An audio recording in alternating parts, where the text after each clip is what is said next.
The Divine Pymander by Hermes Mercurius Trismegistus, the 13th book of Sense and Understanding. Yesterday, Asclepius, I delivered a perfect discourse, but now I think it necessary, in suit of that, to dispute also of sense.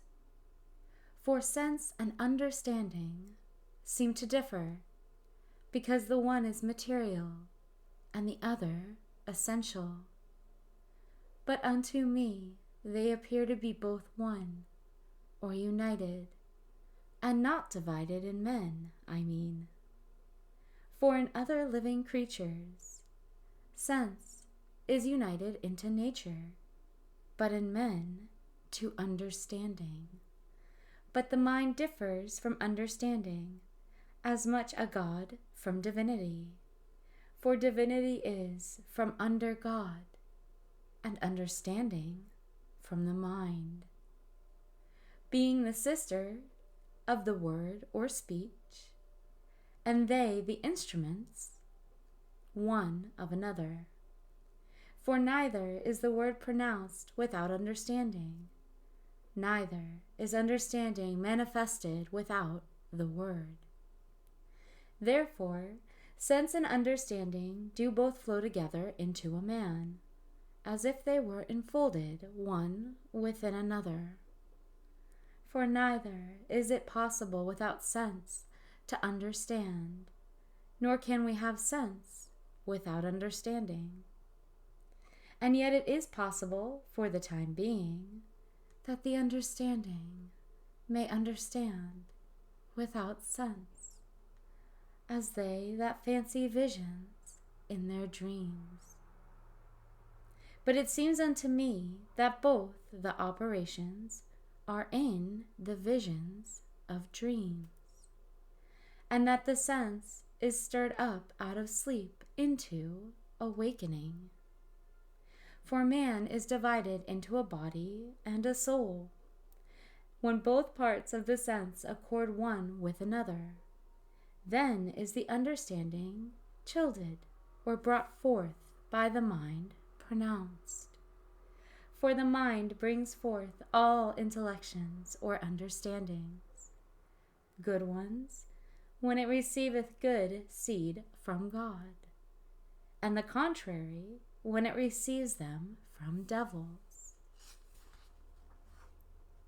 For there is not part of the world void of the devil, which entering in privately sowed the seed of his own proper operation, and the mind did make pregnant, or did bring forth that which was sown. Adulteries, murders, striking of parents, sacrileges, impieties, stranglings, throwing down headlong, and all other things which are the works of evil demons. And the seed of God are few, but great and fair and good, virtue and temperance and piety. And the piety is the knowledge of God, whom whosoever knoweth, being full of all good things, hath divine understanding, and not like the many. And therefore they that have that knowledge neither please the multitude, nor the multitude them, but they seem to be mad, and to move laughter, hated and despised, and many times also murdered. For we have already said that wickedness must dwell here, being in her own region. For her region is the earth, and not the world, as some will sometimes say, blaspheming. But the godly or God-worshipping man, laying hold on knowledge, will despise or tread under all these things. For though they be evil to other men, yet to him all things are good. and upon mature consideration, he refers all things to knowledge, and that which is most to be wondered at, he alone makes evil things good. But I return again to my discourse of sense. It is therefore a thing proper to man to communicate and conjoin sense and understanding. But every man, as I said before, doth not enjoy understanding, for one man is material, another essential. And he that is material with wickedness, as I said, received from the devils the seed of understanding. But they that are with the good, essentially, are eared with God. For God is the workman of all things, and when he worketh, he useth nature. He maketh all things good like himself. But these things that are made good are in the use of operation unlawful. For the motion of the world, stirring up generations, makes qualities, infesting some with evilness, and purifying some with good. And the world, Asclepius, hath a peculiar sense and understanding, not like to man's, nor so various or manifold, but a better and more simple. For the sense and understanding of the world is one, in that it makes all things and unmakes them again into itself, for it is the organ of instrument of the will of God. And it is so organized or framed and made for an instrument by God, that receiving all seeds into itself from God, and keeping them in itself, it maketh all things effectually, and dissolving them reneweth all things. And therefore, like a good husbandman of life, when things are dissolved or loosened, he affords, by the casting of seed, renovation to all things that grow. There is nothing that it, the world, doth not beget or bring forth alive, and by its motion it makes all things alive. And it is at once both the place and the workman of life.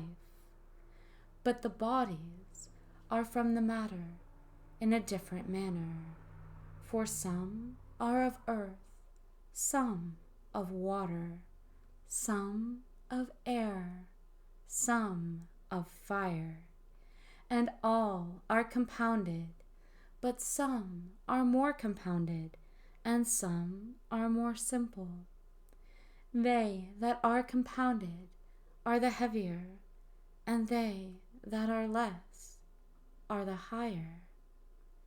And the swiftness of the motion of the world makes the varieties of the qualities of generation. For the spiration of influence, being most frequent, extendeth unto the body's qualities with infulness, which is of life. Therefore, God is the Father of the world, but the world is the father of the things in the world. And the world is the Son of God, but things in the world are the sons of the world. And therefore it is well called the world, that is, an ornament, because it adorneth and beautifieth all things with the variety of generation, an indeficiency of life, which the unweariedness of operation and the swiftness of necessity, with the mingling of elements and the order of things done, Therefore it is necessarily and proper called the world, for all living things, both the sense and the understanding, cometh into them from without, inspired by that which compasseth them about, and continueth them. And the world, receiving it once from God, as soon as it was made, has it still, whatever it once had. But God is not as it seems to some who blaspheme through superstition, without sense and without mind or understanding. For all things that are, O Asclepius, are in God, and made by him, and depend of him, some working by bodies, some moving by a soul, like essence, some quickening by a spirit, and some receiving the things that are weary, and all very fitly.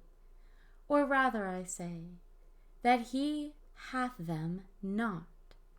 But I declare the truth. He is all things, not receiving them from without, but exhibiting them outwardly. And this is the sense and understanding of God, to move all things always. And there shall never be, at any time, when any of these things that are shall fail or be wanting.